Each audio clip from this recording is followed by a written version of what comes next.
Oke deh, kita mulai ya.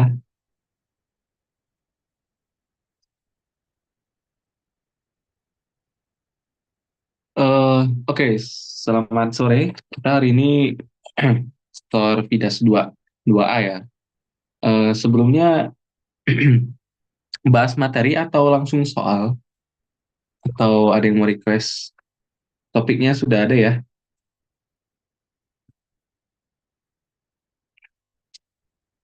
Gelombang dan difraksi. Ada yang mau request? Kalau tidak request, berarti kita bahas materi ya. Kalau ada waktu nanti kita bahas soal.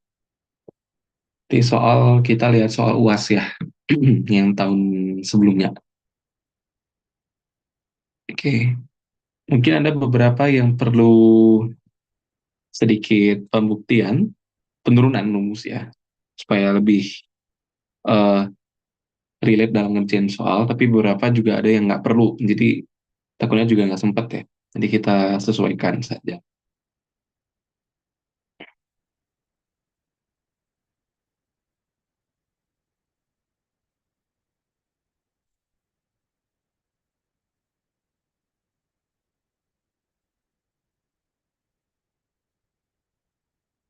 Oke, Em, kita mulai dari gelombang EM ya, gelombang elektromagnetik. Materinya nggak banyak, sedikit ya, dan rumus akhir yang perlu dihafal juga kayaknya nggak sebanyak yang lainnya.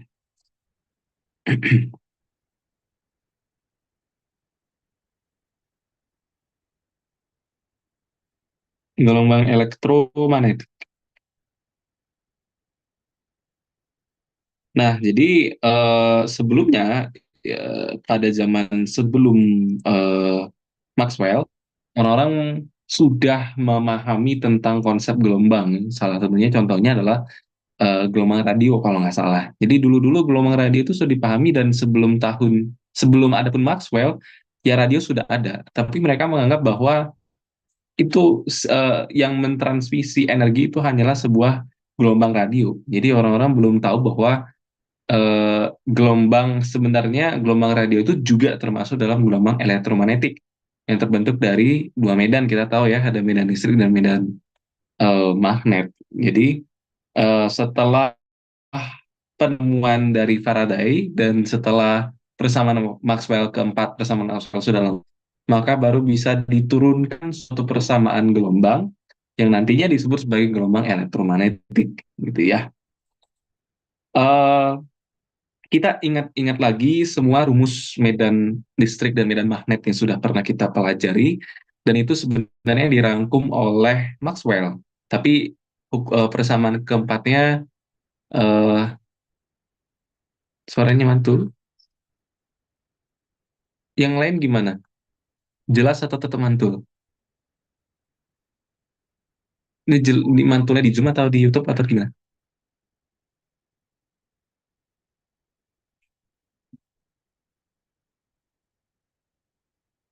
Yang lain aman? Atau cuma di Rehan doang?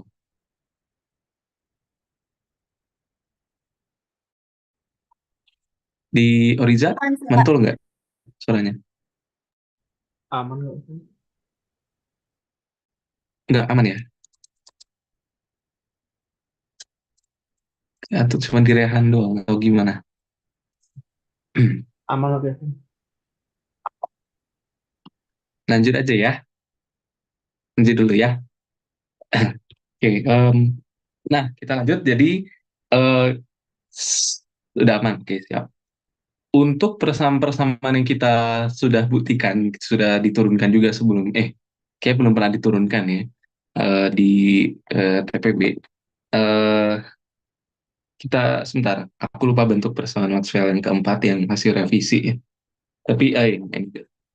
Jadi intinya gini, persamaan Maxwell, kita mulai dari persamaan Maxwell ya. Maxwell itu orang terkenal karena persamaannya sama Maxwell ya.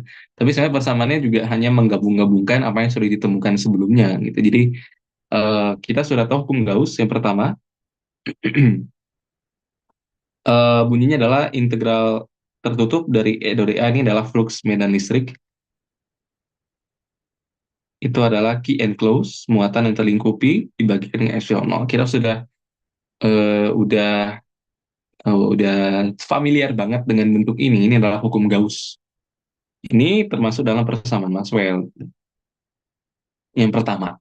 Ya, persamaan Maxwell berikutnya adalah tentang apa yang dibahas di hukum Gauss yang pertama ini. Kita tahulah bahwa hukum Gauss itu kan untuk medan listrik ya. Jadi hukum Gauss menjelaskan bahwa kalau ada sebuah muatan sumber, maka muatan itu akan menghasilkan suatu medan listrik. Itu yang dikatakan oleh hukum Gauss. Jadi untuk mencari medan listrik ya setidaknya harus ada muatannya kan. Kalau tidak ada muatan ya tidak ada medan listrik kan gitu. Nah itu dikatakan oleh hukum Gauss. Lalu berikutnya ada namanya tentang magnet itu adalah tentang tidak ada monopol magnet. Ya, jadi integral B dot dA ini eh, sama dengan nol. Artinya apa? Ini tidak ada nama hukumnya ya, karena hanya untuk melengkapi persamaan Maxwell saja gitu ya. Ini tidak ada nama hukum, tapi inti dari persamaan ini adalah tidak ada secara matematis ya, tidak ada monopol magnet. Apa artinya, Kak? Kita tahu dipol, pol itu adalah kutub ya. Jadi kalau listrik itu bisa monopol. Monopol listrik itu contohnya yang muatan yang hanya bermuatan satu jenis, contohnya elektron katakan. Muatannya hanya negatif. Dia kalau ada muatan lain, katakan muatan negatif dengan muatan positif, dua muatan ini dikatakan dipol. Ada dua kutub berbeda. Nah, kalau magnet, dia tidak dapat membentuk monopol. Tidak ada kita bisa menemukan magnet yang hanya punya kutub utara saja. Atau sebaliknya, tidak ada magnet yang kita temuin hanya dia kutub selatan, tidak ada. Magnet harus selalu dipol. Itu nanti pembuktiannya mungkin di tingkat lanjut ya, di TPB enggak. Tapi hukum ini mengisyaratkan lah, bisa dikatakan, tidak ada monopol magnet. Jadi tidak ada sumber muatan magnet titik. Kalau di listrik masih ada sumber muatan titik, tapi kalau magnet tidak mungkin, gitu ya. Minimal dipol. Apakah bisa quadrupol? Jadi nggak ada tripol ya, maksudnya dipol, quadrupol, dan semacamnya kelipatan 4 itu ada, gitu ya. Tapi untuk monopol tidak ada untuk si magnet. Itu hukum atau persamaan Maxwell kedua. Persamaan Maxwell ketiga sebenarnya adalah hukum Faraday yang kita pelajari di induksi elektromagnetik sebelum arus AC ya, terus AC ya. Itu sebelumnya kita bahas tentang induksi elektromagnetik, itu juga masuk ke dalam persamaan Maxwell ketiga, yaitu integral tertutup. Ini yang sudah dikoreksi ya, corrected Faraday equation. E dot ds itu sama dengan minus, harusnya ada n tapi kita hilangkan saja, nggak satu loop, d flux medan magnet dt. Kita tahu kalau hukum Faraday itu kan GGL induksi ya sama dengan minus n d flux dt. Tapi setelah dikoreksi, GGL induksi itu sebenarnya juga ada hubungannya dengan medan listrik gitu ya. Kalau ada GGL pasti ada medan listrik, maka dihubungkan dengan E. Ini hukum Faraday. Apa yang dikatakan oleh hukum Faraday ketika kita belajar induksi elektromagnetik, ya kita paham bahwa kalau ada perubahan medan magnet terhadap waktu, maka pasti akan muncul GGL induksi. GGL induksi itu juga berhubungan dengan medan listrik. Tidak ada yang bisa memunculkan GGL listrik selain medan listrik kan ya. Jadi kalau ada GGL, pasti ada medan listriknya. Gitu ya. Jadi dikatakan perubahan flux medan magnet terhadap waktu akan menghasilkan medan listrik. Itu ya yang dikatakan oleh hukum Faraday. Sudah dipelajari di induksi. Yang terakhir itu adalah hukum Ampere, tapi dikoreksi oleh Maxwell. Yaitu ada cerita gimana dia mengkoreksi gitu dari eksperimen kalau tidak salah. Jadi bentuknya jadi gini.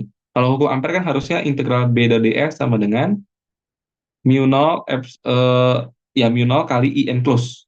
Harusnya gini doang. Tapi dikoreksi oleh Maxwell, ditambahkan dengan satu suku. Sukunya apa? Sukunya adalah mu 0 epsilon 0 d flux medan listrik dt. Jadi ini ibaratnya kebalikannya saja dari induksi elektromagnetik. Jadi perubahan dari flux medan listrik terhadap waktu beserta I enclosed gitu akan menghasilkan medan magnet. Sebenarnya itu doang sih yang dikoreksi oleh Maxwell, tapi ketika dia menggabungkan keempat persamaan ini disebut persamaan Maxwell. gitu ya. Itu nama doang, bukan dia ngeklaim punya dia, bukan ya, cuma nama doang. Persamaan Maxwell, bukan persamaan punya Maxwell ya. Ini hukum Ampere Maxwell, Ampere strip Maxwell. Karena ya originnya pasti punya Ampere kan, bukan punya Maxwell, cuman dia mengkoreksi saja. Oke. Dan dengan persamaan-persamaan ini kita dapat menjelaskan properti yang ada dalam gelombang elektromagnetik ya. Sebelumnya orang belum tahu kalau listrik magnet itu terkait satu sama lain ya, tapi Maxwell mengatakan bahwa sebenarnya dari keempat persamaan ini nanti akan sebenarnya tidak dibuktikan di sini ya. Jadi dari keempat persamaan Maxwell ini, dari keempat persamaan Maxwell, ini persamaan Maxwell dalam bentuk integral ya. Ada persamaan dalam diferensial yang pakai divergensi, curl, dan semacamnya gitu ya, dalam bentuk integral. Untuk membuktikan persamaan gelombang elektromagnetik dan solusinya, yaitu fungsi gelombangnya, biasanya digunakan persamaan diferensialnya, bentuk diferensialnya. Bentuk diferensialnya apa? Kalau hukum Gauss, kalau nggak salah, div E itu rho, rho per epsilon, kalau nggak salah. Dapat muatan. Kalau untuk monopol magnet, div B0. Kalau untuk hukum Faraday, aku lupa kalau nggak salah curl curl E kalau nggak salah ya, itu sama dengan eh, aduh lupa. Pokoknya nanti ada bentuk diferensialnya, ini curl B juga ada gitu. Lah, gitu ya. Aku lupa. Nanti bisa dicek sendiri. Tapi di TPB tidak dibahas ini. Walaupun sudah dipelajari kan tentang turunan berarah ya, divergensi curl sudah dipelajari kan. Nah, dari keempat persamaan yang dalam bentuk diferensial ini dengan kalkulus vektor ini bisa diturunkan nanti bisa ditunjukkan lah ada sebuah persamaan gelombang yang muncul. Nah, gelombang itu ternyata ada dua, terkopel dia. Satu medan listrik, satu medan magnet. Persamaannya sama persis dan solusinya juga sama persis jelas. Nah, karena ada dua solusi yang sama dalam satu persamaan Maxwell, maka persamaan itu bisa kita asumsi punya dua medan terkopel, namanya medan elektromagnetik gitu. Ada medan listrik dan medan magnet gitu ya. Jadi dari keempat persamaan Maxwell ini diperoleh, tidak dibuktikan di sini ya, diperoleh suatu persamaan gelombang. Persamaan gelombang yang terkopel yaitu medan listrik dan medan magnet. Persamaan gelombang sudah dipelajari belum ya di TPB? Lupa. Persamaan gelombang nanti solusinya ya fungsi gelombang yang sin cos itu ya. Dengan laju C sama dengan 1/akar min 0 epsilon 0. Itu dari persamaan gelombangnya. Sebenarnya gitu. Penurunan yang resmi ya maksudnya ya. Penurunan yang resmi untuk fungsi persamaan gelombangnya dari situ. Keempat persamaan Maxwell. Nanti dari persamaan itu, persamaan gelombang apa sih? Do kuadrat eh, fungsi gelombang katakan C lah ya. Do kuadrat C, do T kuadrat sama dengan sebentar, super P kuadrat di sini kalau nggak salah. Sama dengan do, entah ada minus atau nggak lupa, do kuadrat C, do X kuadrat. Tentunya benar ya. Sekon kuadrat per meter kuadrat, benar ya. Cuman entah minusnya di mana aku lupa. Entah ada minus atau nggak juga lupa. Tapi intinya kayaknya persamaan gelombang yang nanti ditemuin seperti ini. Nah nanti kan ada konstanta-konstanta itu. Nanti di sini itu nilainya seper mu 0 epsilon 0. Persamaan gelombang kan sebenarnya ini kan seper V kuadrat. Jadi disimpulkan bahwa V-nya nanti adalah tah mu 0 kayaknya di sini mu 0 epsilon 0. Jadi V-nya adalah super akar mu 0 epsilon 0. Kira-kira gitu.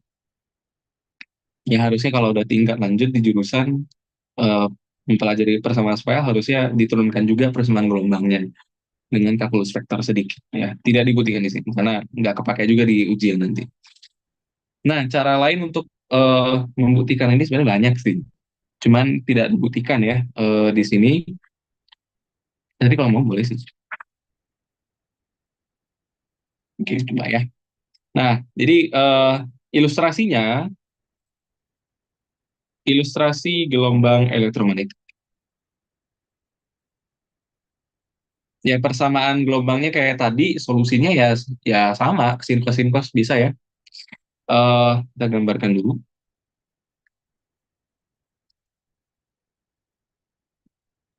Katakan ini Z aja lah ya. Ini X, ini Y. Katakan medan listriknya berosilasi pada sumbu Y, menjalar pada sumbu Z. Katakan medan listrik. Lalu ada ada medan magnet ya. Nah, yang berosilasi pada sumbu X, menjalar pada sumbu Z. Ya, gelombang transversal gitu ya. Arah getar dan arah lambatnya berbeda. Osilasinya pada sumbu X, jalarnya pada sumbu Z untuk medan magnetnya. Nah, apa yang bisa kita tinjau sebenarnya? Ini metode di Halliday ya sebenarnya, baru baca juga sebenarnya baru tahu. Eh, untuk membuktikan nilai C gitu ya, dan untuk membuktikan hubungan antara berapa besar nilai C dan hubungan antara medan listrik dan medan magnet gitu ya. Kita tetap gunakan persamaan Maxwell ke berapa ya? Nah, yang ketiga dan empat, karena ada hubungannya dengan listrik dan magnet kan ya. Yang satu dua itu persamaan yang tunggal, listrik doang, magnet doang. Yang ada hubungan antara keduanya itu hubungan ketiga dan empat, persamaan ketiga dan keempat. Ya, kita ingat persamaan ketiga Maxwell, integral tertutup dari E dot ds itu sama dengan minus d flux magnet dt, gitu ya. Nah, sekarang kita ambil bagian medan listrik dari gelombang elektromagnetik ini. Katakan eh, yang mana ya? Yang ini aja deh.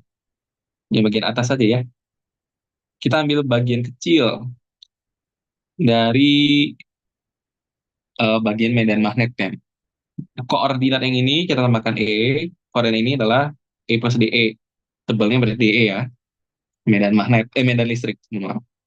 Lalu eh, tinggi ini kita namakan H.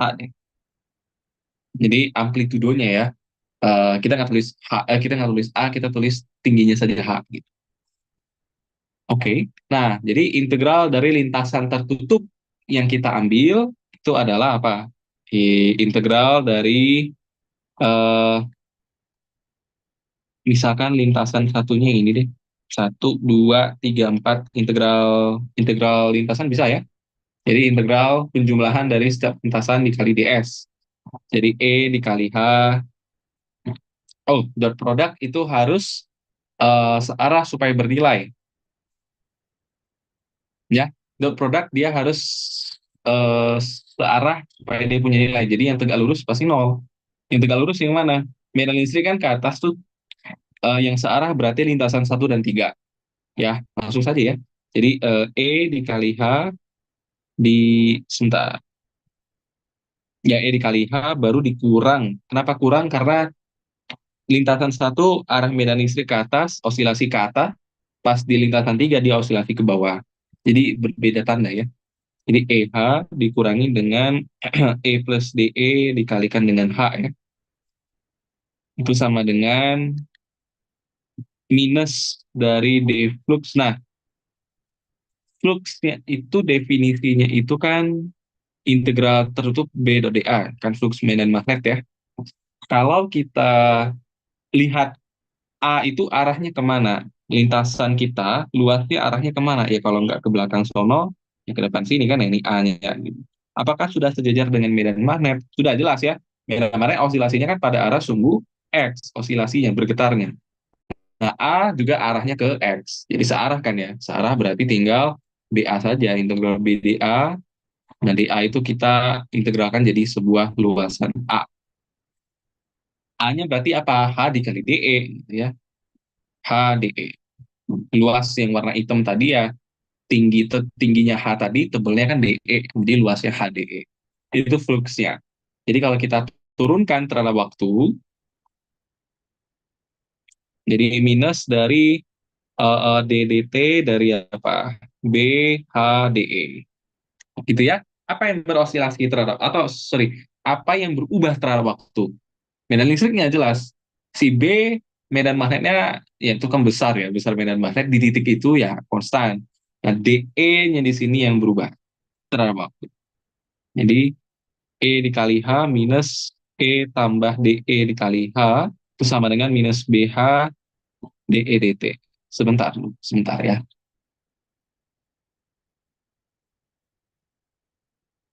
Oh, sorry, bukan DE, mohon maaf. Kenapa DE ya? Koordinat itu kan DZ ya. Sebentar, mohon maaf. Koordinat itu Z. Jadi ini Z plus DZ. Itu ya, bukan E. Kalau E kan nilai dari ini, sumbu Y-nya. Ya, salah ya, mohon maaf. Eh E tambah DE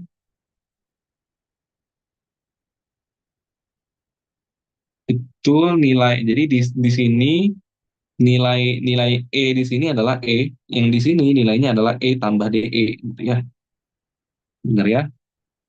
Eh Sebentar, sebentar. Berarti luasnya itu adalah HDZ, mohon maaf.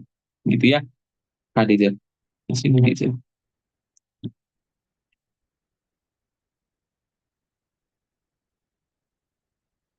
Oke.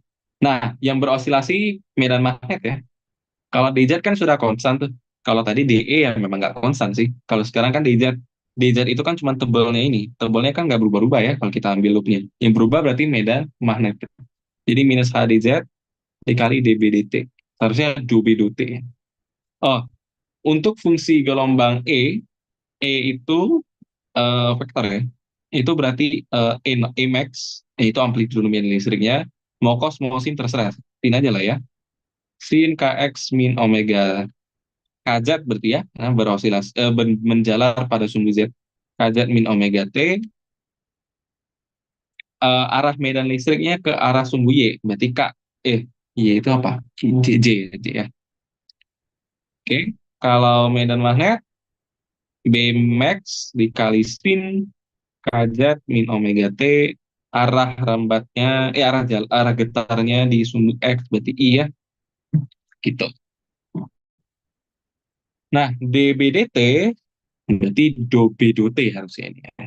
Karena aturan parsial terhadap waktu saja ya, bukan terhadap keduanya, bukan aturan totalnya. Nah, do B do T, kita butuhnya do B do T.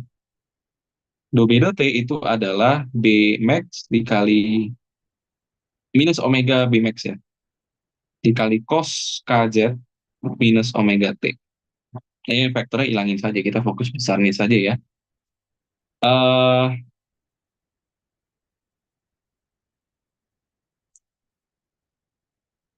Oke, harusnya benar ya. Tidak. Eh Sebentar, berarti ini kalau kita tulis dulu EH min EH min HD, oh langsung saja minus HDE ya, sama dengan minus H DZ dobe do T. Oke, dobe do T tadi kita, oh kita bisa tulis DE DZ,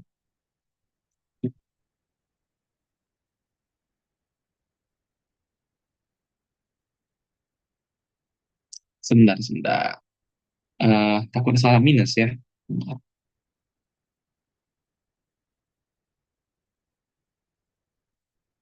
Sebentar. Tapi nggak apa-apa sih, coba dulu ya. Sama dengan dobe do T, ini berarti do E do Z jadinya. Bukan, karena kan turunannya ada dua variabel ya, ada Z, ada T, turunan parsial hanya terhadap Z. Jadi do E do Z itu berarti minus K E max cos KZ min omega T. Nggak minus dong berarti ya, karena K-nya positif. Oke, coba masukin do E do Z. Do E do Z berarti ini K E M cos KZ min omega T sama dengan do B do T itu minus omega B max cos KZ minus omega T. Sebentar, minusnya harusnya nggak ada. Sebentar ya, harusnya di sini ada minusnya sih. Kita coba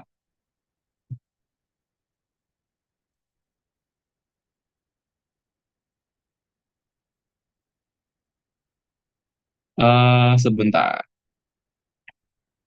arah dari medan listrik selalu ke atas. Untuk ya karena kita ambil bagian yang di atas ya. Ini ke atas, medan listrik ke atas. E-nya arahnya ke atas. Tapi lintasan yang kita ambil itu arahnya sesuai loop ya, sesuai putaran kan ya, kayak integral tertutup. Nah, jadi bagian yang ini hasil dot produknya kan ke arah, jadi E dikali H. Yang ini negatif. Benar kan?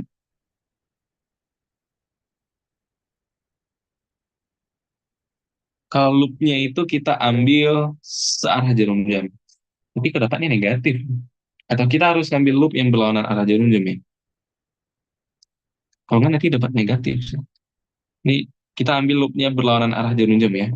Yang berpengaruh karena dot produknya nanti berbeda. Ini jadi E plus DE dikali H. Ini jadi minus EH. Hasil E dot DS yang ini. Kalau gitu dibalik ya. Nggak usah dibalik. Ini plus, ini min. Gitu ya. Min plus. Jadi ini tinggal plus. Ini min. Ini minus hilang. Karena kalau enggak nanti masa kecepatan negatif kan gitu. Dicoret dulu cos-nya. Nanti kita cari mengapa harus berlawanan arah ya. Aku juga belum tahu sih. Cos-nya bisa dicoret, jadi dapat EM dibagi dengan BM itu adalah omega dibagi K. Omega bagi K itu sebenarnya adalah sebuah kecepatan, yaitu 2pi frekuensi dibagi dengan 2pi per lambda gitu ya. Itu sama dengan F dikali lambda, ini adalah sebuah kecepatan. Kecepatan nanti khusus untuk gelombang elektromagnetik disebut sebagai C. Adalah kecepatan gelombang elektromagnetik, yaitu perbandingan antara amplitudo medan listrik dan medan magnet. Diingat-ingat, sering-sering diingat, karena nanti di vector pointing sering dipakai. Ya, jadi E dibagi B, max itu adalah C. Nggak harus max sih. E RMS dibagi B RMS, root mean square, itu juga C. E average rata-rata per B average juga C. Itu bisa dibuktikan nanti. Jadi sementara dihafal saja dulu. Nah, bagaimana untuk satu lagi? Kita baru pakai persamaan ketiga Maxwell ya. Kalau kita perlu pakai persamaan keempat Maxwell, apa yang terjadi?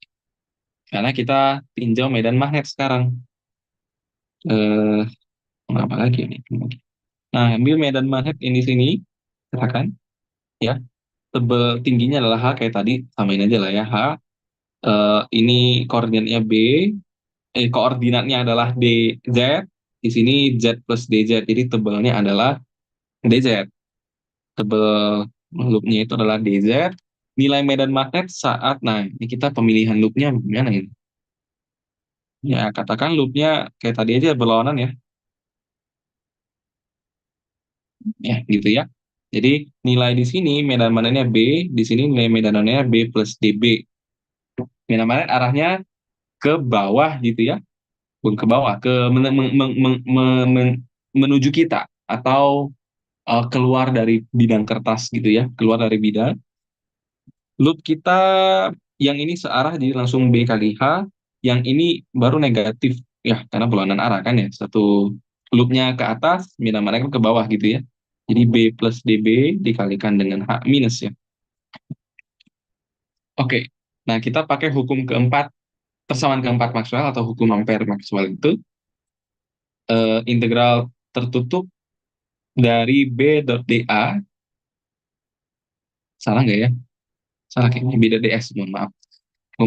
Ampere mu 0 dikali I enclose ditambah mu 0 epsilon 0 D flux medan listrik dt. Nah, tapi karena tidak ada arus yang terlingkupi di sini, ini nol hilang. Selama penjalanan gelombang M itu tidak ada menghasilkan arus sama sekali ya. Jadi I enclose-nya 0, lalu integral BDS itu menjadi B dikali H dikurang B dikali B plus DB dikali dengan H, gitu ya. Eh, sama dengan mu 0 epsilon 0 do flux E dot T. Kayak argumen tadi ya, flux E itu integral definisinya ini, integral E dot dA, dan ini nilainya E dengan dia sudahkah sejajar? Sudah, jelas ya. A luas penampang loop kecil tadi arahnya kalau nggak akan ke bawah kan gitu, dan sudah searah dengan si E-nya, medan listrik kan arahnya ke atas juga. Di sudah searah tinggal integral EdA tinggal menjadi EA saja. A-nya berarti eh, eh, HDZ kayak tadi ya. HDZ ya. Tebelnya kan. Tebelnya DZ, tingginya H. Oke, tinggal kita turunkan teralah waktu dari si EHDZ. Tebel-tebelnya kan tidak berubah-ubah, yang berubah-ubah sih medan listriknya. Jadi ini minus dB HDB sebentar. Maksudnya nggak ada minus juga sih.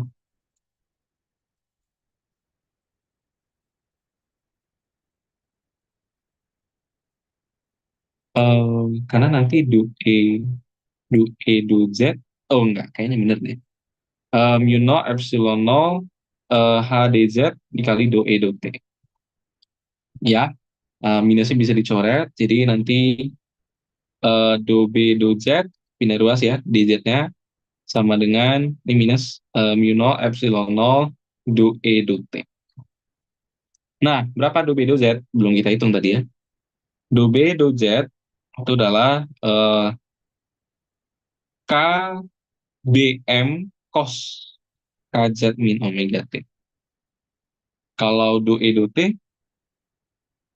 fungsi E itu berarti minus omega EM cos KZ min omega T. Ya, jadi minus do B do Z berarti minus KBM cos KZ min omega T sama dengan mu 0 epsilon 0 dikali minus omega EM cos KZ min omega T. Oke, nanti yang bisa dicoret tuh ini cosnya, oh cosnya doang ya. Jadi kita dapat apa? EM per BM. Itu adalah, harusnya tadi C ya, karena di sebelumnya kita dapat C. Di sini kita dapatnya apa? Omega, K per omega, bener? K per omega per mu 0 epsilon 0. Boleh nggak tulis kayak gitu? Boleh aja ya.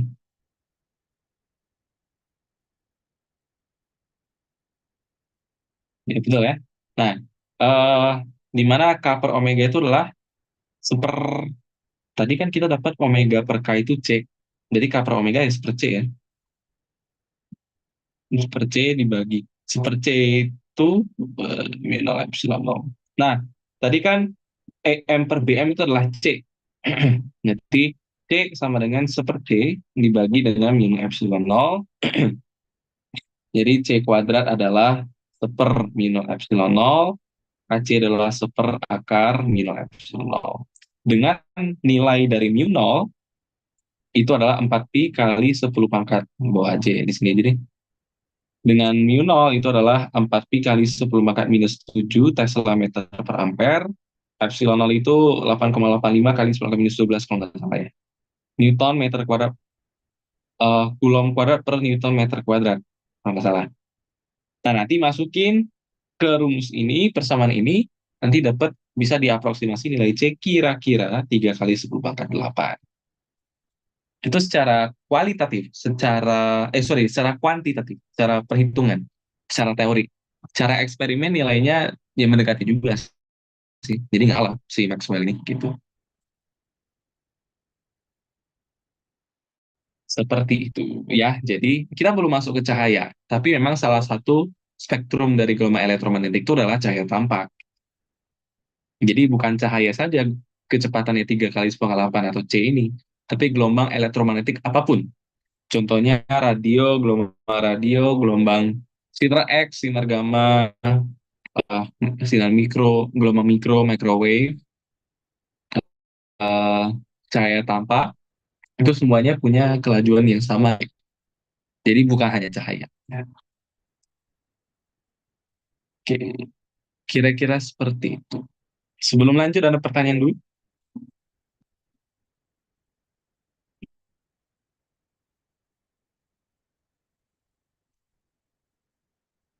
Kayaknya orang uh, pada dari YouTube kayaknya ya. Di sini sepi banget. Oke, kita lanjut deh. Nah, kita tahu gelombang merambat, menjalar, merambatkan energi. Nah, bagaimana kita atau perumusan matematis apa yang menggambarkan rambatan dari energi itu, namanya vector pointing, ya. Vector point itu menunjukkan bagaimana transportasi energi, perambatan dari energi elektromagnetik, ya.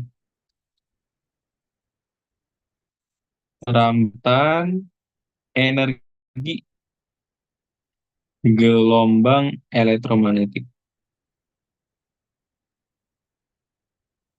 itu diwakili lah, bisa dibilang, ya, diwakili oleh vektor pointing. Pointing itu ya nama orang. Jadi besarannya adalah besaran vektor, kan vektor pointing. Bentuknya besarannya adalah S. Ini nanti ada pembuktian juga tapi nggak dibuktikan di sini. Dihafal saja. Di TPB di hal ini juga nggak ada pembuktian itu masalahnya. Nggak ada ya. Nggak ada pembuktian sih. Tapi ada di tingkat lanjut E cross B. Ingat E cross B dan B cross E itu beda, jadi jangan kebalik ya. E cross B, bukan B cross E. Nah, ini vector pointing. Jadi arah dari vector pointing itu searah dengan E cross B ini. Di mana E cross B itu adalah arah dari penjalaran gelombang EM ini. Jadi E cross B itu hasil arahnya itu menandakan arah rembatnya gelombang. Nah, arah, kok bisa tahu, Kak? Ya dari kaidah tanggalan saja. Kan E dan B kan sudah lurus. Jadi hasilnya juga tegak lurus dari keduanya, yaitu arah jalarnya gitu.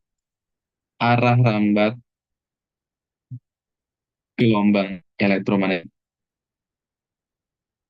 gitu, ya. Jadi selain dia menandakan arah rambatnya, dia juga memberikan informasi tentang rambatan dari energinya. Apa hubungannya dengan rambat energinya? Hubungannya adalah dengan intensitas. Jadi intensitas, ada pembuktian juga tapi nggak dibuktikan di sini, terima saja dulu, ya. Jadi intensitas dari gelombang elektromagnetik itu, intensitas itu apa sih? Intensitas itu adalah energi yang disalurkan per satuan waktu, atau dikatakan daya per satuan luas. Jadi kita tahu gelombang itu tergantung ya gelombang apa, tapi biasanya sumbernya itu adalah sumber titik, maka bentuknya adalah bentuk sferis atau bola gitu, ya. Jadi rambatan dari gelombangnya itu adalah ke segala arah. Jadi digambarkan kayak kulit-kulit bola gitu, ya, rambatannya. Jadi contoh, untuk bagian yang kecil saja, jadi setiap waktu si gelombang ini merambat merambat makin jauh, makin gede gitu, ya. Ini makin lama makin jauh lagi gitu, gitu. Nah, ini rambat ini salah satu bagiannya saja, karena ini namanya gelombang yang sferis, bukan gelombang bidang. Tapi kalau dia sudah jauh banget, nanti yang ini bisa dianggap rata, ini jadi gelombang bidang. Nah, itu pembahasan lebih lanjut lagi nanti, ya. Nah, jadi intensitas dari gelombang M ini adalah energi yang dibawa per satuan waktu. Jadi setiap waktu dia membawa energi berapa, per satuan luas juga. Jadi setiap satuan luas itu dia membawa energi per satuan detiknya berapa. Itu namanya intensitas. Nah, intensitas dalam gelombang EM adalah rata-rata dari vector pointing. Rata-rata dari besar vector pointing. Besar dari vector pointing. Jadi intensitas adalah S average, S rata-rata. S rata-rata itu apa? S rata-rata itu ya hitung rata-rata dari per mu nol. Oh gini, daripada kita hitung rata-rata dua fungsi, kita bisa tulis gini. Besar dari S dulu. Jadi S atau besar dari S, aku tulis S saja. S itu adalah seper mu nol EB gitu, biasa lah, ya. Besar dari sebuah vektor. Dan kita ingat hubungan tadi bahwa E per B itu adalah C. Kita bisa mengganti mau dalam bentuk apa terserah sih. Tapi kalau membentuk, kalau di hal ini di sini bentuknya E, jadi kita ganti B. B itu artinya E per C, berarti E kuadrat per mu nol C. Oke, nah jadi kalau kita ingin menghitung intensitas, hitung rata-rata dari S itu, S average. Jadi rata-rata apa yang bisa kita rata-ratakan? Fungsi medan listriknya. Jadi seper mu nol C dikalikan rata-rata dari E kuadrat. Bukan kuadrat dari E rata-rata, bukan ya. Tapi rata-rata dari E kuadrat. Karena rumusnya memang udah E kuadrat, jadi kita rata-ratakan E kuadrat itu. Pertanyaannya, bagaimana mencari rata-rata dari sebuah fungsi? Ini sedikit matematika saja ini. Rata-rata dari sebuah fungsi, rata-rata fungsi fx kontinu. Eh, kita tulis gimana ya? Rata-rata average kita kali ya. Itu sama dengan integral dari seper b min a intervalnya antara interval a dan b ya. Di seper b min a integral dari a sampai b untuk fx dx. Itu rata-rata dari sebuah fungsi. Jadi kalau rata-rata dari fungsi e bagaimana?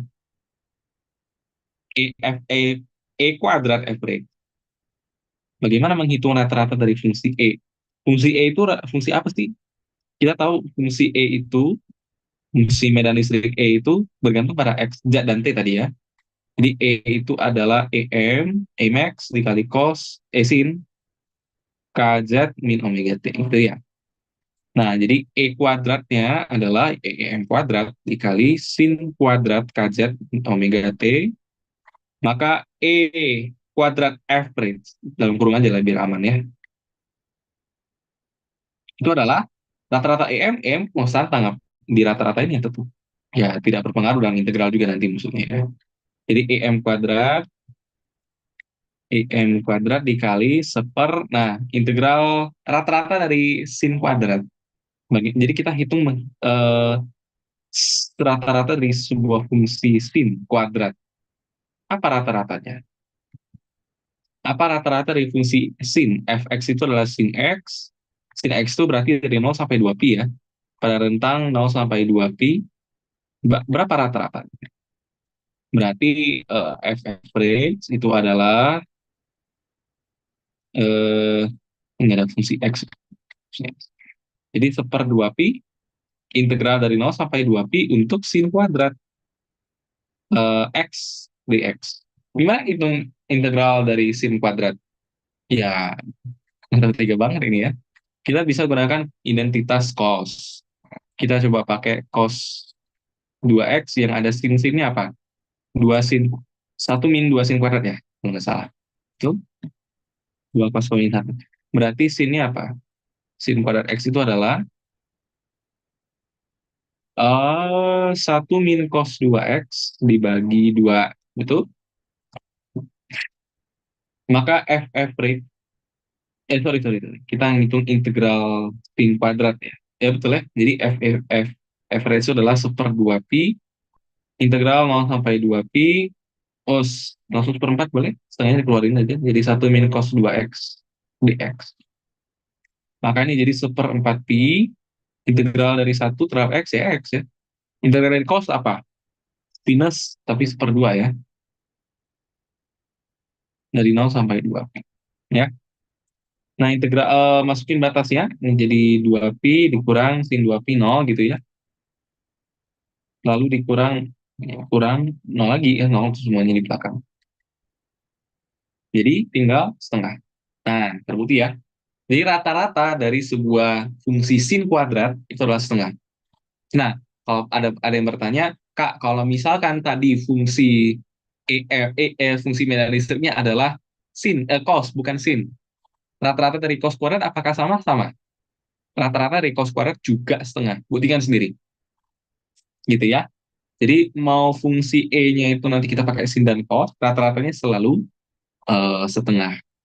Ya, itu hebatnya matematika. Ya, mau sin mau cos, solusi dari persamaan diferensial itu kan ada sebenarnya E pangkat minus I omega T. Itu kan ada komponen sin dan cos. Jadi dua-duanya bisa merupakan solusi. Jadi mau pakai yang manapun sama saja, tidak masalah. Gitu ya, tidak dipermasalahkan. Jadi kalau mau pakai cos, mau pakai sin, terserah sama aja. Oke, jadi ini adalah bukan setengah. Tinggal 1/2, dengan ada setengah untuk rata-ratanya, C dikali EM kuadrat. Gitu ya. Amplitudo medan listrik kuadrat dibagi 2 min 0 C. Oke, nah kita punya istilah root mean square dalam sebenarnya bukan bukan karena rangkaian AC-nya ya muncul definisi RMS bukan. Definisi RMS secara matematik itu adalah root mean square.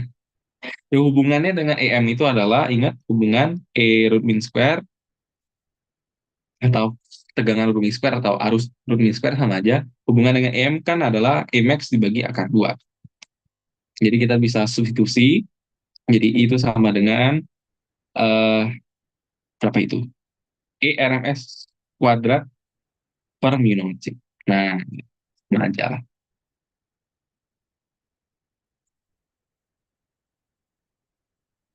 Ya, ini intensitas dari gelombang elektromagnetik tapi dalam bentuk medan listrik. Kalau mau ubah ke medan magnet bagaimana? Ya ingat aja rumus hubungan E RMS per B RMS itu adalah C kan ya. Substitusi aja.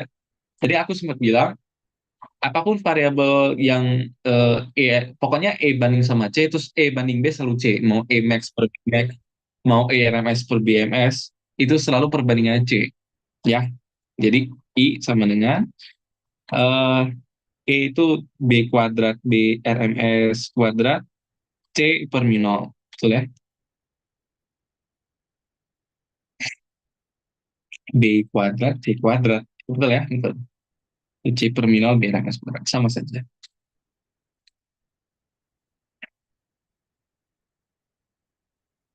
Kira-kira seperti itu untuk vektor pointing. Jadi biasanya ditanyain itu adalah untuk vektor pointing ya paling arah jalar, ya arah jalar jelas dari E cross B gitu. Lalu berapa energi yang dirambatkan atau intensitas energi yang dirambatkan per satuan waktu, per satuan luas, itu kan intensitas. Hitung saja rata-rata dari vektor pointing. Dengan rata-rata dari sin kuadrat adalah setengah.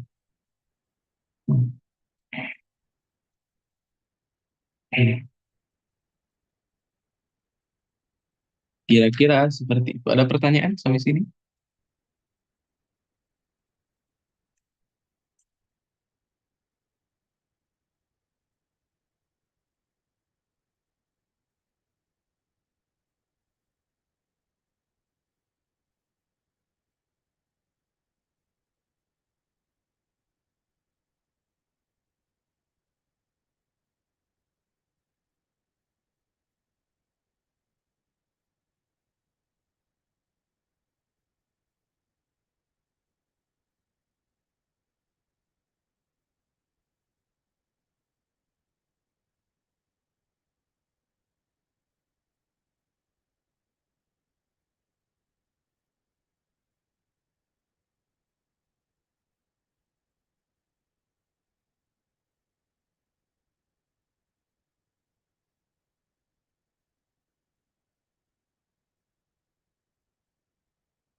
Kalau tidak, kita mungkin cari soal satu ya. Soal luas. Sebenarnya ada satu subbab polarisasi, tapi kayaknya di fisika aja jarang kayaknya ya. Eh, kayaknya. Jadi nanti kalau mau dibahas mungkin di akhir ya, nanti nggak sempat kemudian di fraksi ya. Ntar ya, cariin dulu. Atau ada yang punya soal UAS, bisa di-share ke chat, Zoom, UAS tahun lalu. Entah ada nggak ini. Dua lagi. Berarti tahun lalu berarti 2022 ya? 2023. Ada 2022. Oh ada sih polarisator ternyata. Sebentar, sebentar ya, aku kirim filenya dulu. Screenshot aja lah ya, kan cuma dua soal yang kita pakai.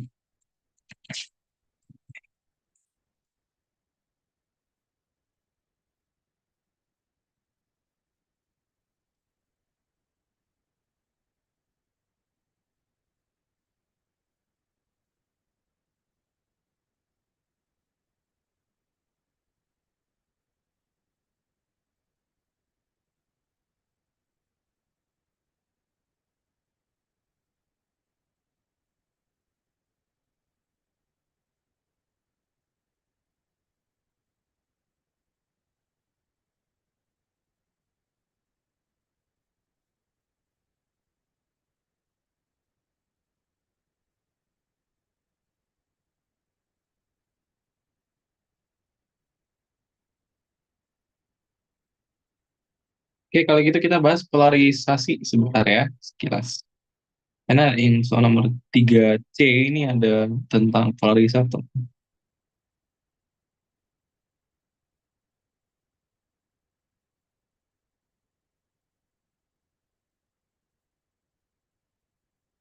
Oke, jadi gini.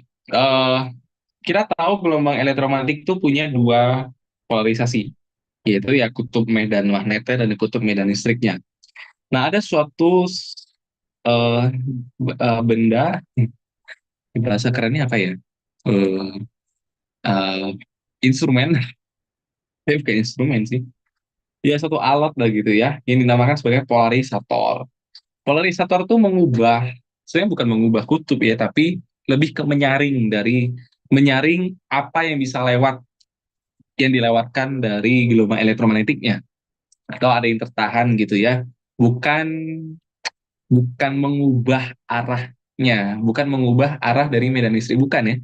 Medan listrik dan medan magnet arahnya ya sudah kayak gitu-gitu gitu. Kita nggak bisa mengubah arahnya. Kita hanya bisa menyaringnya atau membatasi yang lewat tuh hanya boleh yang arah ini, nah gitu. Itu namanya polarisasi. Polarisat Alat ini namanya polarisator. Jadi bentuknya biasanya kalau nggak kotak bulat, harusnya bulat sih, cuman dibentuk komersialnya jadi kotak gitu ya. Bisa beli di Shopee kalau ada yang mau coba-coba gitu ya. Jadi kalau diputar 90 derajat tuh biasa langsung hitam sama sekali nggak lihat ada cahaya. Ini diputar lagi 190 nanti kelihatan lagi terangnya. Beli aja di Shopee ada itu polarisator. Murah kok, nggak mahal banget sih untuk koleksi Fiska dasar. Kalau yang mahal itu biasa ala-ala praktikum ya. Nah, biasanya berbentuk melingkar gitu ya. Jadi biasa disusun juga berjajar untuk beberapa polarisator. Tapi nggak harus berjajar sih. Ya, tapi untuk kemudahan biasa disusun paralel sejajar. Ya. Nah, jadi gini, cara kerjanya adalah, jadi kan ada suatu gelombang polikromatis. Bukan, sorry. Gelombang yang tak terpolarisasi. Contohnya cahaya matahari. Cahaya matahari polarisasinya acak. Artinya apa? Gelombang EM dan gelombang medan magnet, sorry, medan magnet dan medan listriknya, arah getarnya itu ya nggak jelas, nggak tahu di mana. Arahnya ya acak. Jadi kalau misalnya kita punya gelombang EM yang merambat menuju ke arah sumbu dari polarisator ini, maka arahnya kita nggak tahu sebenarnya medan magnet yang mana, medan listrik yang mana gitu ya. Kita acak. Jadi kita nggak tahu apakah kayak gini medan listriknya atau pada sumbu X-nya atau bagaimana kita nggak tahu. Pokoknya kita tahunya ada polarisasinya. Makanya kita katakan polarisasinya acak. Kita nggak tahu nih entah kayak gimana nih bentuknya. Nama polarisasinya acak atau tak terpolarisasi sama aja lah. Jadi belum jelas mana medan listrik, mana medan magnetnya. Gitu. Polarisasi acak atau tak terpolarisasi. Nah, ketika kita melewatkan ya para polarisator, polarisator itu terbentuk dari kayak kisi-kisi gitu ya.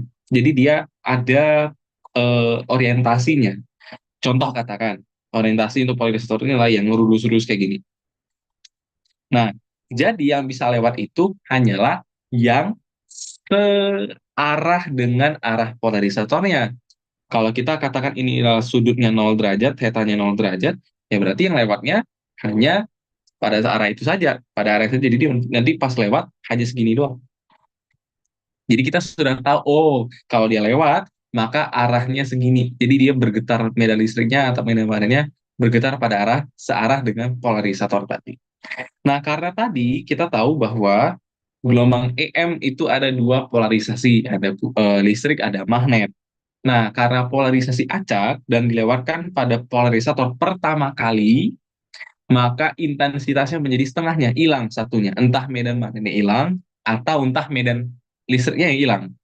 Karena awalnya kita tahu medan listrik dan medan magnet kan arahnya tegak lurus. Ya, jadi kalau yang lewat itu medan listrik, maka medan magnet yang tegak lurus ini nggak lewat. Kebayang ya? Jadi kayak ada di sesuatu kita disaring, yang lewat tuh hanya yang pada yang sejajar sumbu, karena ini sumbu Y. Yang lewat hanya sejajar sumbu Y. Ternyata medan listriknya sumbu Y, medan magnetnya sumbu Z. maka sumbu X, berarti sumbu X ya, medan magnetnya tidak lewat. Jadi intensitasnya pasti berkurang setengah, hilang langsung. Jadi ketika pertama kali suatu cahaya yang belum terpolarisasi, sinar yang belum terpolarisasi, ya bahkan para polarisator, intensitasnya awalnya I, intensitas I0, intensitas ketika melewati polarisator pertama kali itu menjadi setengah.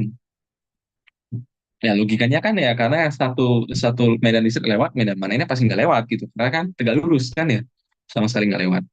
Logiknya kayak gitu. Dan emang kayak gitu, gitu. Setengah I0 ya.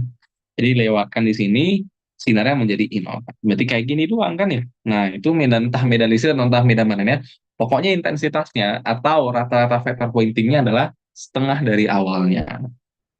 Oke. Nah sekarang ketika dilewatkan lagi, kalau misalkan dilewatkan lagi dengan sudut nol masih masih sama kayak gini, berarti lewat aja semua kan? Ya berarti tidak ada yang hilang gitu. Ya lewat aja karena orientasi masih sama gitu. Kalau masih 0 derajat, ya sama, tidak ada yang hilang energinya, intensitasnya. Tapi kalau misal kita taruh 90 derajat di kayak gini, dia orientasinya, ini kelihatannya mas 90 derajat dari yang ini kan sebenarnya 90 derajat nih, pasti hilang. Udah intensitasnya nol. Nggak ada yang bisa lewat gitu ya. Nah, tapi kalau misal kita miringin, nggak kita siku-sikuin gitu. Kita miringin aja kayak gini. Ada yang lewat nggak? Ya, sebagian doang. Nah, berapa besar yang lewat? Nah, katakan sudut ini terhadap sudut semula tadi, ini theta. Katakan nih theta 30 derajat, ini 0, katakan. Gitu ya. Maka, menurut hukum halus, aku nggak tahu pembuktian sampai sekarang sih, entah ada pembuktian atau enggak. Tapi intinya adalah, yang lewat itu nantinya intensitasnya adalah, ini karena I1 ini I2 berarti ya. I2 itu adalah I1 dikali cos kuadrat dari theta. Jadi theta itu adalah selisih atau perbedaan orientasi kedua dengan yang pertama. Jadi antar awalnya kan 0 ini, keduanya 30, berarti selisihnya berapa? 30. Ya. Nah, lalu berikutnya katakan dilebarkan lagi. Jadi yang lewat cuma segini doang. Gimana gambarnya? Pokoknya segitu doang lah ya. Yang hanya searah ini. Nah, mungkin mungkin kayak gini gambarnya. Nah, nanti dilewatkan lagi lah. Kalau dilewatkan sampai tak hingga polarisator ya pasti nol. Asalkan tetanya miring dari yang semula. Katakan lebih miring lagi, tapi hampir 9, nggak hampir 90 lah, 60 lah kan. Nah, ini sudutnya adalah 60 derajat koordinatnya ya, 60 derajat. Nah, sebelumnya kan di sini nih. Sebelumnya kan di sini. Tetanya kan 30 sebelumnya. Berarti tetanya berapa? 30 lagi. Gitu ya. Jadi eh nanti yang dilewatkan intensitasnya adalah I3 sama dengan I2 yang sebelumnya dikali cos kuadrat dari 30 lagi. Oke? Nah, ini namanya hukum malus. Atau hukum kuadrat kosinus, sama aja lah. Hukum malus. Dia mengatakan bahwa karena gelombang elektromagnetik itu punya dua polarisasi, berarti kita bisa main-mainkan polarisasinya, arahnya. Dengan cara kita nggak bisa mengubahnya, tapi kita bisa menyaringnya. Gitu. Ya, itu salah satu ciri-ciri gelombang elektromagnetik. Nggak hanya cahaya, tapi yang supaya kelihatan ya cahaya, gitu kan. Supaya kita bisa kelihatan ada pengaruh dari polarisator tidak ya dari cahaya, lebih gampang. Apakah gelombang radio bisa terpolarisasi? Jelas bisa, karena kan dia gelombang EM. Cuman yang nggak bisa kita lihat kan dia di luar dari rentang cahaya tampak, nggak bisa dilihat. Sinar X bisa terpolarisasi jelas. Contohnya laser. Laser kan sinar sinar X masalah ya. Nah, sinar X, infrared, mohon maaf. Infrared yang biasa di remote jadul itu kan ada warna merah itu kan ya. Nah, itu bisa terpolarisasi juga, walaupun bukan dalam rentang cahaya tampak.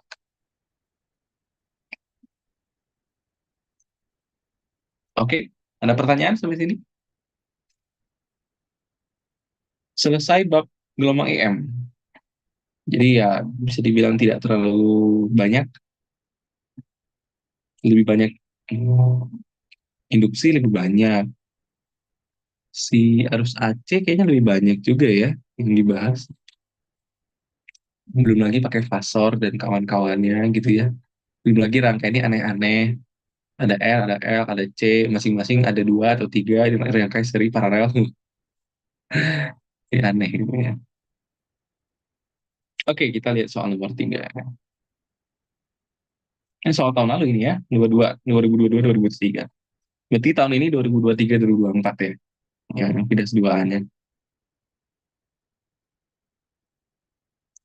Ya, eh medan listrik sebuah gelombang EM, ya ini medan listriknya bukan medan magnet nih ya, yang merambat dalam ruang vakum. Oh ya, betul. Ini adalah persamaan Maxwell vakum di vakum di ruang hampa udara. Kalau di dalam, jadi bagaimana gelombang merambat dalam medium? Nah, itu tinggal lanjut ya. Jadi di logam dia bagaimana, di fluida dia bagaimana, dan bentuk persamaan Maxwell juga berbeda. Simpelnya di kapasitor contoh, kalau ada di elektrik kan pasti bentuk hukum Gauss-nya juga berubah kan ya. Ya kalau di vakum tidak ada apa-apa, ya kayak gini. Ini idealnya. Jadi sesungguhnya kan di dunia ini kan gak ada yang ideal ya. Di dunia ini kan pasti ada kita gelombang pasti merambat di melalui medium gitu. Walaupun walaupun cahaya kan merambat tanpa mediumnya, tapi bisa saja cahaya merambat dalam cairan itu juga medium. Apakah berbeda? Ya berbeda pasti. Kita tahu gejala pembiasan kan ya. Nah, itu salah satu yang bisa ditinjau. Nah, eh lambda dalam M, E dalam Newton per Coulomb, K vektor satuan arah. Nah, berarti gelombang E ini arah rambatnya ke K. Arah rambatnya ya. Kan gelombang transversal kan ada arah getar, ada arah rambat. Nah, vektor E ini vektornya adalah K. Berarti ini adalah arah rambatnya. Jalannya kemana? Ke arah sumbu Z. Arah rambatnya. Arah getarnya kemana? Ke X. Dan di sini kan ada KX gitu ya. Ini kan sebenarnya K nih. Dua pi per lambda kan K sebenarnya. Nah, KX X ini adalah arah osilasi atau arah getar. Ya, kalau di SMP, SMA kita cuma hafal, oh transversal, tapi nggak lulus arah getar, arah rentannya. Iya, gitu. Cuman secara matematis kemana dia? Ya, seperti ini, itu ya bentuknya. Atau kita bisa tulis itu jadi K dulu aja lah ya. Jadi E itu adalah EM arah K kali cos. Mau cos mesin sama aja ya. Kalau di sini cos, ya nggak apa-apa. Cos alpha KX minus, ini salah soal nggak? Kok ada K lagi? Alpha K X dua K. Bentar, bentar. K beta KT. Apa iya? Oh, satuan dari alfa. Oh, ya udah. Ya bisa boleh-boleh aja. Berarti beta alfa beta konstanta tapi punya satuan tertentu gitu ya. Ini kan KX nih. KX kan udah fix tuh. Berarti ini nggak bersatuan ini. Ini ada satuannya si beta. Kan harusnya persamaan gelombang itu, fungsi gelombang E umumnya ya. Kalau mosin EM, kita katakan K lah ya, arah K. Kali sin KX min omega T, ya, merambat ke Z lah, merambat ke Z gitu ya. Salah, ini kan udah K, I lah. Nah, berarti satuan dari ini udah fix, udah sepaket KZ. KZ itu sudah fix, omega T juga udah fix kan ya. KZ satuannya tak bersatuan ini ya. Z itu kan koordinat eh, posisi meter ya. Kalau K itu kan 2 per lambda sepermeter. Jadi ini tak berdimensi, ini juga tak berdimensi. Jadi ini dua biji ini tidak berdimensi. Nggak ada satuan ya. Gitu. Tidak bersatuan, tidak berdimensi. Ya kan omega itu kan radian per detik, seperdetik kalikan dengan detik habis gitu, nggak ada satuannya. Nah, maka ini juga harus nggak ada satuan. Nah, KX ini kan udah fix nggak ada satuan. Ya udah, apa itu tidak ada satuannya? Tidak bersatuan, tidak ada satuan, tidak berdimensi lah. Kalau mau dimensi ya paling radian, tapi radian kan bukan satuan internasional ya. Bahkan sudut tuh bukan masuk besaran pokok, bukan itu. Nah, beta KT. Nah, K itu kan super meter, T itu kan detik. Nah, supaya tak bersatuan harus dikali meter per sekon. Nah, jadi beta ini satuannya adalah meter per detik udah selesai. Ya gitu doang ya, dapat poin itu, lumayan. Itu yang A ya. Ya. Yang B gimana? Arah osilasi medan magnetik, jelaskan. Gampang. Kan kita tahu, Bang, arah medan listrik dan medan magnetik kan selalu tergabung. Ya kan ya? Kan, eh, hubungan dari vektor pointing,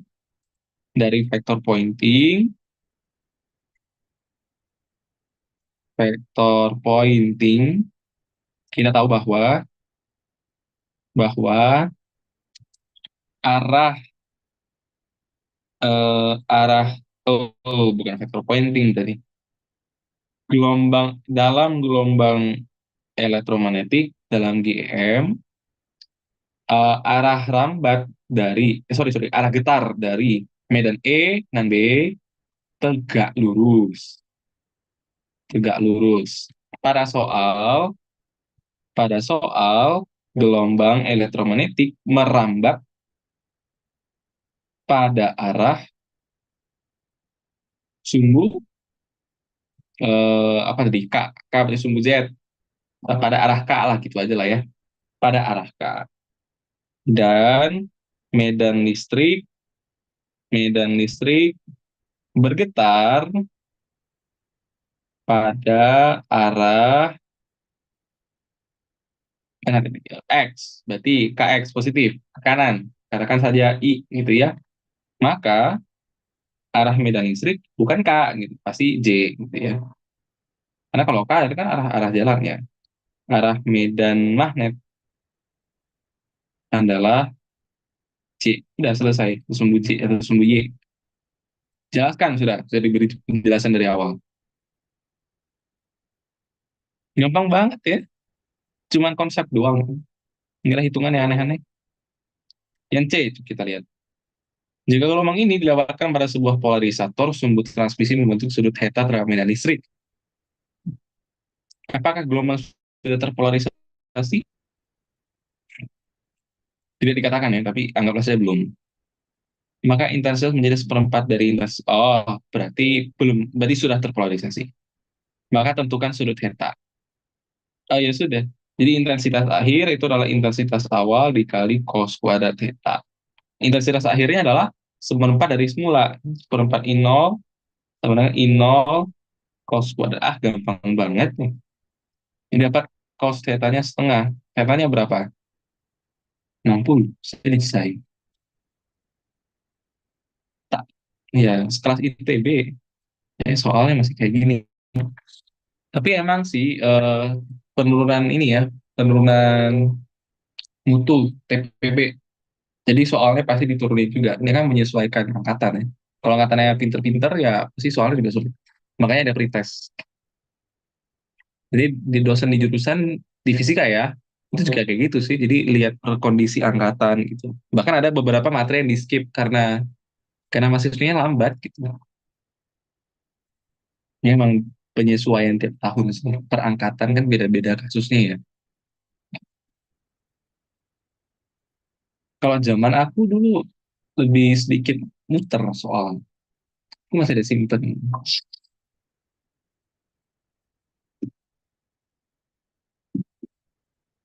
Nah, aku juga penasaran gimana soalku dulu.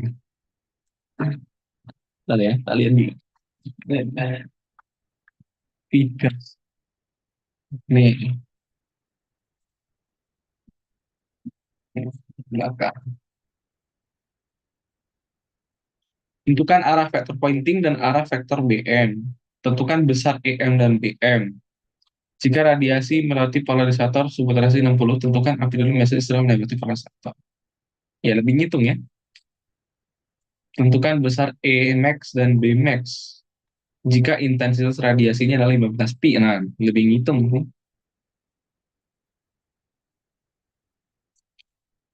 Tapi dulu aku dikasih rumus. Sekarang kalian dikasih rumus nggak? Luasnya. Atau hafal?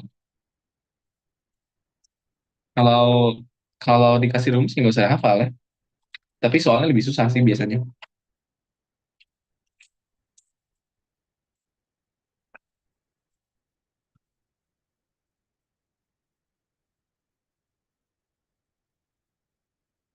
Tapi potensi nyontek kalau setengah rumus jadi banyak nyontek ya. Kemarin aku sempat ngawas UP kalau nggak salah. UP, bukan, SP Vidas. Close book, nggak boleh ada cheat sheet, hafal semua rumus. Ya buktinya keciduk, nyontek, ada. Makanya digampangin kayaknya ya.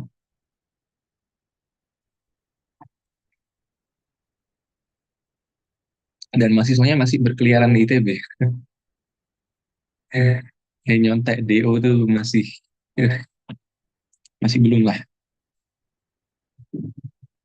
Entah ngulang lagi nggak tahu ya, tapi masih terus di ITB. Oke, kita lanjut ke difraksi. It, sebenarnya kalau mau dipisah nggak apa-apa sih. Sebenarnya interferensi difraksi itu satu bab. Kalau misal cuma luas difraksi doang ya apa-apa. Cuman agak ada hal yang hilang gitu ya. Karena sense difraksi itu kan muncul dari percobaan yang. Tapi kita coba pendekatan tanpa yang, ya. Karena nggak ada difraksi yang gitu. Nah, interferensi ya. Karena waktunya tinggal kira-kira setengah jam ya. Aku tidak buktikan detail ya. Jadi beberapa cuman rumsi ini gitu ya. Jadi gini, difraksi secara umum itu adalah pembelokan cahaya. Contoh simple difraksi itu adalah pernah lihat cahaya yang melewati tembok, ujung tembok, terus nanti cahayanya kayak ada shade-nya gitu. Gimana bilangnya ya? Atau cahaya matahari deh. Misalkan ada jendela nih, ada jendela ya, gitu. Cahaya mataharinya dari luar ke dalam. Nah, nanti arah dari, kan di lantai itu ada kayak sinar cahaya. Harusnya kalau masuk itu, kan cahaya ada segala arah ya. Berarti kalau dari sini tuh ada yang nanti ke sini, itu ada yang ke sini gitu ya. Kalau lurus pun nanti dia gini. Jadi kayak ada kelihatan shade-nya gitu kan sih. Ini terang banget, nanti lama-lama gelap, gelap, gelap, gelap sampai nggak ada gitu kan ya. Nah, itu contoh difraksi yang sederhana. Atau mau simple tuh ya pakai flashlight gitu terus disenterin di ujung kertas. Nah, itu juga kelihatan peristiwa difraksi. Jadi difraksi itu ya bisa dikatakan pembelokan cahaya gitu ya. Nah, cuma yang dibahas di Vidas atau di fisika itu bukan difraksi yang kayak gitu ya. Difraksinya adalah difraksi yang effort yang dilakukan dengan celah yang benar-benar kecil banget. Tapi difraksi bukan cuma itu ya. Peristiwa difraksi itu sebenarnya pembelokan cahaya. Pokoknya melewati tepi apapun dia pasti pembelok. Salah satunya lubang. Lubang itu pasti ada tepi ya. Nah, ketika cahaya lewat tuh pasti ada pembelokannya. Nah, itu yang dilakukan atau diamati di fisika gitu ya. Dan itu bisa dihitung di mana letak terang gelap itu. Nanti terbentuk terang gelap. Itu dari interferensi ya. Jadi pahami dulu dari percobaan yang nanti dari interferensi dua celah. Interferensi kan juga difraksi sebenarnya kan ya. Dilewatkan pada lubang, di lubang itu berdifraksi. Nah, pada layar nanti kelihatan ada pola terang gelap. Kalau dapat modul eksperimen atau praktikumnya, itu berarti kalian sudah ter, ter terpercayai gitu ya. Kalau memang interferensi itu nyata adanya gitu. Nah, difraksi juga kayak gitu. Kalau dulu aku praktikumnya difraksinya pakai laser, pakai CD. Masih ada nggak tuh sekarang? Jadi CD itu kan belakangnya kayak ada warna-warni gitu kelihatannya. Nah, kita sinari, nanti di layar kita pantulin ke layar. Di layarnya itu ada sinar lasernya jadi ada 5 6 gitu. Jadi banyak. Nah, itu terangnya. Nah, itu contoh simpelnya eh, difraksi.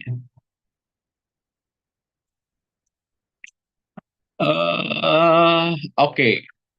Eh, Mungkin ada yang gampang turunnya, aku turunin ya. Difraksi satu celah dulu ya. Dia ada difraksi dua celah. Difraksi dua celah yang sering muncul di TPB itu soal yang wajib keluar tiap tahun. Ya. Difraksi satu celah dulu ya. Difraksi satu celah. Kalau dua celah, tiga celah, empat celah ya. Kalau bisa dua celah ya tiga celah, empat celah juga bisa. Rumusnya tinggal n n n doang. Tinggal masukin n yang tiga, empat, lima gitu. Nah, difraksi satu celah. Difraksi itu tadi kita lewatkan pada suatu lubang. Ini lubangnya sangat kecil-kecil, skala nano, kita anggap ke skala mikro lah gitu. Lubangnya kecil banget. Oke, kalau kita zoom tuh ya segede ini lah misalkan. Ada suatu cahaya gelombang datang, nggak harus cahaya sih, apapun lah, gitu ya masuk, maka eh, cahaya sinar ini akan terbelokkan, terbelok ke segala arah gitu. Jadi kalau gelombang awalnya muka gelombangnya gelombang datar katakan, setelah berdifraksi nanti gelombangnya di belok kayak gini. Nah, itu ya. Nah, nanti akan ada sebenarnya ya pembelokannya di sini terjadi pembelokan sebenarnya. Di sini ada pembelokannya berubah, di sini udah berubah nih. Ibaratnya jadi ada dua dua muka gelombang baru. Ini prinsip Huygens namanya ya. Nanti titik-titik yang saling bertumpang tindih ini kita tarik, serap, serap, serap, titik-titik yang di sini yang berpotong ini gambar sendiri yang dengan skala yang bagus. Nanti beneran dapat memang titik potong tuh kalau kita tarik itu. Jadi di layar kelihatan titik-titik terang. Nah, inilah titik-titik terang. Tengah pasti ada ya, karena terang maksimum. Coba gambarin sendiri yang dengan skala yang proper, nanti pasti dapat eh, titik potong yang kita tarik itu satu garis lurus. Nah, sampai ke layar, disitulah titik terangnya. Gitu ya. Eh, Bagaimana kita bisa merumuskan posisi-posisi ini dan hubungan-hubungannya dengan lain. Jadi hubungan di sini eh, lebar celah itu A, jarak celah ke layar adalah apa? Di sini D. Jarak dari terang kesekian ke terang pusat itu adalah Y. Apalagi panjang gelombangnya lambda. Apalagi sudutnya, sudut antara setiap sinar dengan sumbu horizontal adalah theta. Dan itu nanti ya, nilai theta bergantung Y, berarti kan ya kalau Y-nya jauh, theta-nya gede. Nah, nggak aku turunin deh ya, nggak sedikit ribet, tapi intinya nanti untuk minima, minima itu artinya gelap, jadi di antara terang itu udah gelap. Nah, posisi gelap itu memenuhi persamaan ini. A per 2 A dikali sin theta sama dengan M dikali lambda. M-nya itu adalah kelipatan bilangan bulat. Selalu M itu 0, 0, kayak nggak ada, 1 ya? 1, 2, 3. Nah, kalau posisi terang atau maksima, atau interferensinya yang interferensi apa konstruktif ini, maka A sin theta itu adalah 2M+1/4 kali ya kalau nggak salah ya. Untuk M-nya mulai dari 1. Min 1. 1, 2, 3, dan seterusnya. Ya kan ya, M1-nya dia M1 ya seperempat, per 2, yang setengah, 3/2, bla bla bla ya. Per 2. Oke, bagaimana intensitasnya? Ini udah di SMA biasa lah ya. Nah, yang materi yang di CPB itu adalah masalah intensitasnya. Nah, intensitas di setiap heta, jadi kan jadi intensitas yang dibuktikan itu bergantung theta, bukan Y. Kenapa? Karena pakai fasor. Fasor itu kan pasti pakai beda fasa ya. Jadi beda fasanya pasti pakai sudut theta, bukan Y. Tapi nanti bisa kita hubungkan ke Y dengan rumus-rumusan yang ini gitu. Nah, jadi bagaimana intensitas atau keterangannya kan kita tahu kalau makin jauh tuh makin gelap gitu ya. Sampai sampai gelap ke berapa yang bisa kita lihat gitu. Nah, intensitasnya berapa? Dicari dengan tidak dibuktikan di sini, nggak sedikit ribet ya. Bagaimana intensitasnya dihafal saja. Rumusnya agak ribet juga sih. Intensitas eh, terang. Jadi intensitasnya bergantung pada theta, yaitu I maksimum, yaitu I di pusat, dikalikan sin alfa per alfa pangkat 2. Dengan alfanya itu adalah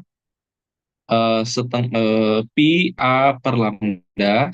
A itu dari lebar celahnya ya, dikali dengan sin theta. Itu intensitas. Seberapa terang maksimalnya yang kelihatan di layar, ini dia. Jadi kalau terang pertama intensitasnya bagaimana? Ya cari dulu berapa thetanya. Dari mana? Dari Y. Dari Y nanti di convert ke theta, tinggal masukin rumus selesai. Intensitasnya sekian. Nanti eh, intensitasnya pasti eh, makin lama makin kecil. Makin jauh kan makin gelap ya.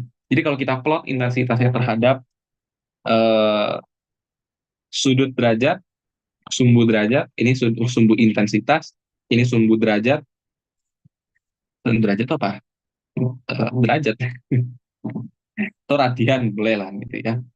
Nah kalau untuk kalau di di holiday sorry itu derajat, tapi biasanya sih dalam bentuk pi sih, dalam pi ya, pi. Karena kalau di nol dia terang banget, di nol dia terang banget, lalu nanti dia bakal hilang lagi di pi, 2 pi nanti terang lagi tapi tidak seterang yang awal, lalu 3 pi hilang gitu-gitu terus pi. Ini bukan sumbu kartesius ya, tapi ini sumbu layarnya. Jadi ibaratnya ini pi-nya, ini 2 pi-nya, ini 3 pi-nya gitu ya. Ini juga pi, 2 pi, 3 pi. Jadi bukan sumbu kartesius tapi sumbu eh, layarnya. Nanti grafiknya bagaimana? Di nol banget kan terang banget tuh. Lama-lama gelap dulu sampai sampai sini gelap kan ya. Lalu sampai mulai dari sini terang lagi tapi tidak seterang awalnya. Cuman di sini doang gitu. Lalu nanti di 3 pi gelap lagi gitu ya. Di 4 pi gelap terang lagi tapi tidak seterang awalnya. Jadi grafik itu kayak gini. Ini gelap, ini tidak seterang awal. Nah, tapi ini sama ya, misalnya tingginya sama ini harus ini. Nah, harusnya yang ini. Bentar. Iya. Nah, kira-kira gitu. Nah, ini adalah grafik intensitas terhadap apa namanya? Apa derajat sudut. Gitu ya.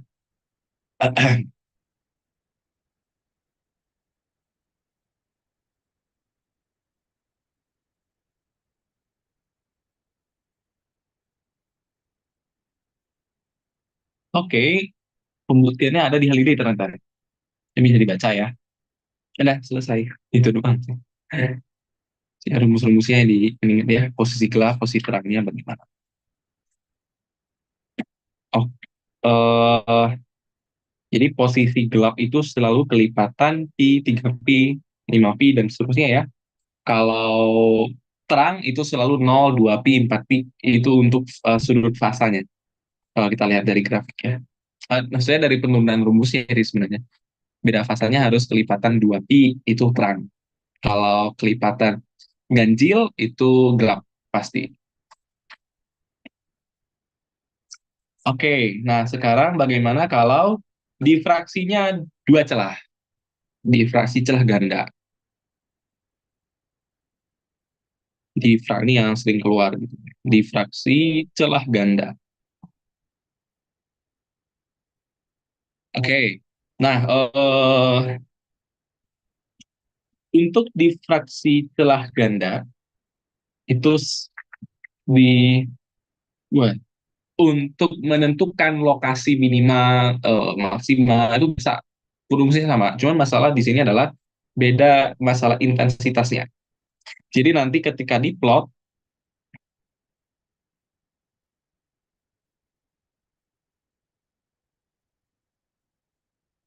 sebentar.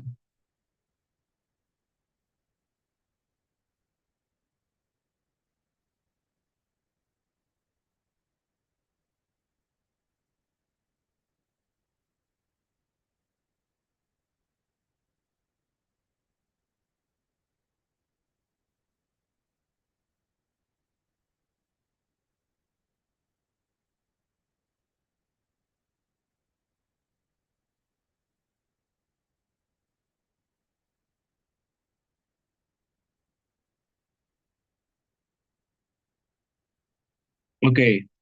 Nah, jadi eh untuk celah ganda, nanti grafik yang diperoleh itu seperti ini.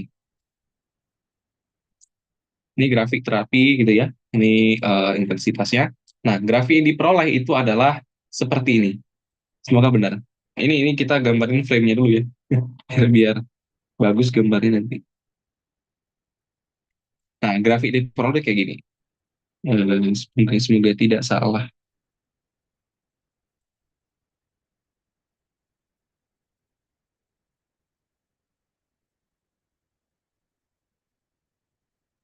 Nah, bentar ya, satu lagi.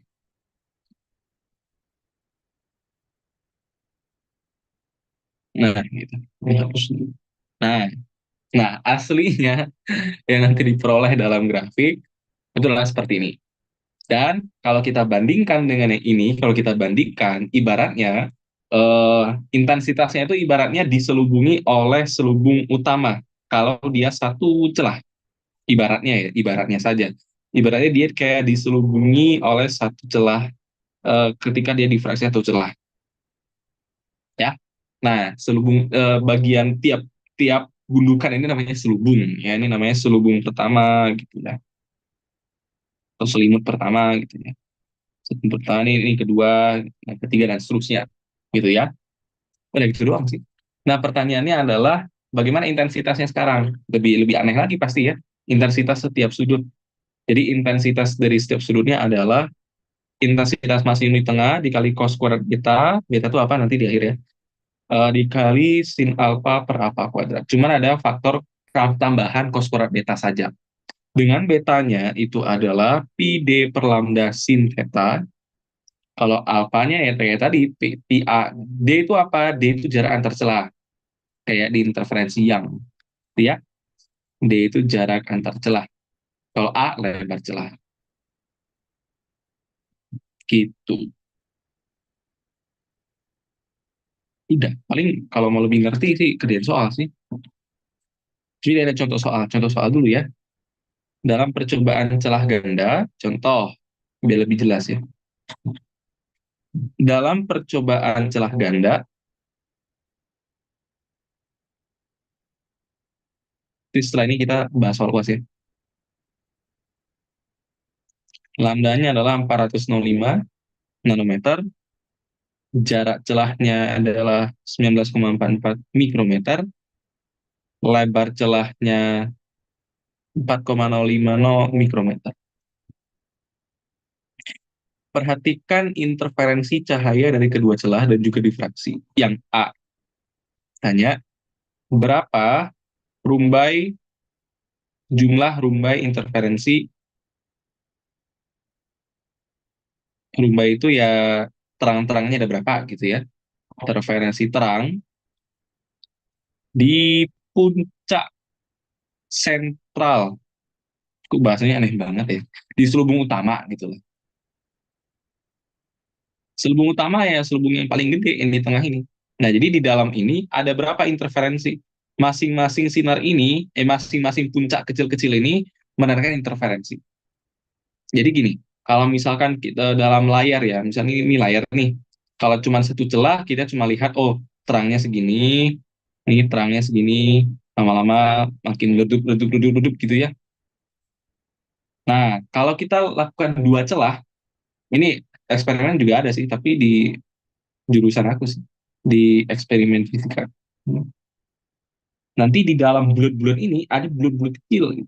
Nah, bulat-bulat kecil itu juga kayak makin lama makin hilang. Nanti ada lagi, tapi nggak seterang yang awal, hilang-hilang.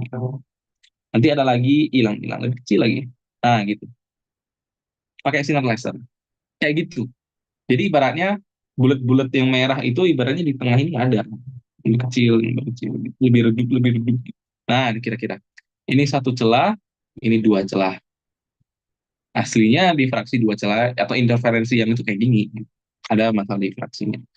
Nah, nah pertanyaan adalah di dalam buletan kecil ini ada berapa terang ini? Nah, gitu untuk dua celahnya. Bagaimana carinya?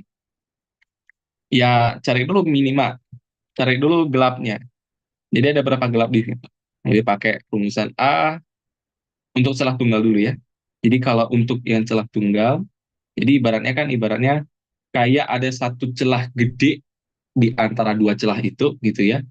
Maka A sin theta itu sama dengan untuk karena di selubung utama selubung utama berarti kan M-nya satu gitu ya. Berarti A dikali sin theta itu sama dengan satu kali lambda. Oke. Lalu nanti tinggal masukin berapa nilai dari lambda A gitu. Nanti dapat si theta-nya. Itu adalah posisi gelapnya. Lalu untuk interferensi. Sekarang kalau masalah kan untuk dua celah kan udah interferensi ya. Dua celah kita pakai perumusan untuk terangnya berarti d sin theta sama dengan M dikali lambda. M-nya ini kita namakan M2. Karena itu yang mau kita cari. M2 ini nilainya berapa? Karena M2 kalau 5 berarti ada 5 terang. Dan sebaliknya. Gitu ya. Eh Nilai dari si M, cinta. Dari sini kita dapat nah, sin theta-nya apakah sama? Karena pada selubung utama, ya di sin theta-nya sama. Tinggal disubstitusi saja. Atau mau dibandingin, dua persamaan ini juga boleh. Jadi A per D itu sama dengan per M2 ya. Atau M2 tuh D per A. Boleh. Tinggal masukin saja. D itu tadi nilainya berapa? 19,44 mikro. A itu 4,056. Kira-kira berapa ini? Nggak sampai 5 ya. 4,8. Nah, M2 kira-kira 5. Kira-kira 5. Tapi 5 nggak masuk, 4 sudah. Jadi barannya gini. Kalau digambarin ya, ini sebelum selubung utamanya kayak gini, ya. Ada 4,8. Gimana itu? Jadi nilai ya. Nah, nggak nyampe, bentar ya. Nah, 4,8 gimana gambarnya? Dalam satu selubung. Dua, tiga, empat. Nah, gitu. Mau naik tapi belum belum belum ketemu. Udah ketemu gelap pertama dulu. Kira-kira gitu ya. Ini terang terang pertamanya ini. Ini terang kedua. Oh, kurang satu. Nah, ini mau naik tapi nggak bisa. Nggak nyampe. Ini dua, ini tiga. Ini kurang satu lagi ya. Dari tadi kurang satu mulu. Empat, nah gitu. Nah, kira-kira gitu. Jadi untuk satu selubung di fraksi ada berapa terang? Jadi untuk satu selubungnya, ya di sini ada lagi kan ya. Nah, jadi tengah juga termasuk jangan lupa ya, tambahin satu lagi untuk yang terang utama. Jadi dalam selubung utama ada 2 M2 tambah satu, 2 kali M2 tambah satu terang. Jadinya ada 10 ya. Betul. 4 kali 2, oh 9, maaf. 9. Nah, ada 9 terang. Jadi yang ditanyakan berapa jumlah rumah interferensi terang di puncak selubung utama ada 9. Kira-kira seperti itu. Kalau dulu zaman aku keluar soal ditanya berapa intensitas pada sudut sekian gitu. Tapi kalau sekarang kayaknya enggak ya. Karena nggak mungkin dihafal tuh rumusnya agak ribet sih.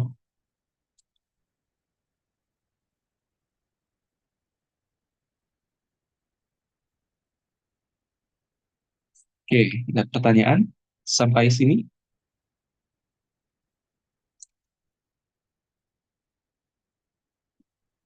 Kalau enggak kita coba soal UASnya ya.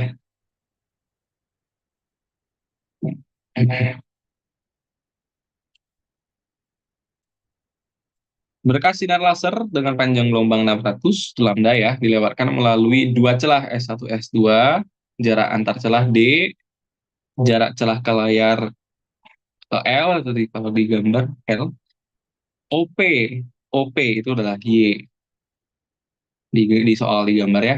Itu adalah jarak terang pusat dengan terang ke nggak tahu terang ke berapa itu. Nah, yang ditanyakan apakah intensitas di titik P maksimum minimum atau bukan keduanya? Oh, tadi udah habis, bukannya sampai 645 ya?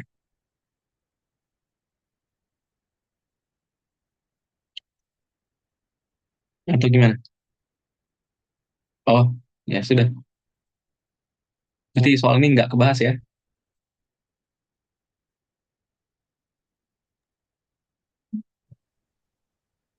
Iya, kalau dari kantor udah 1,5 jam sih.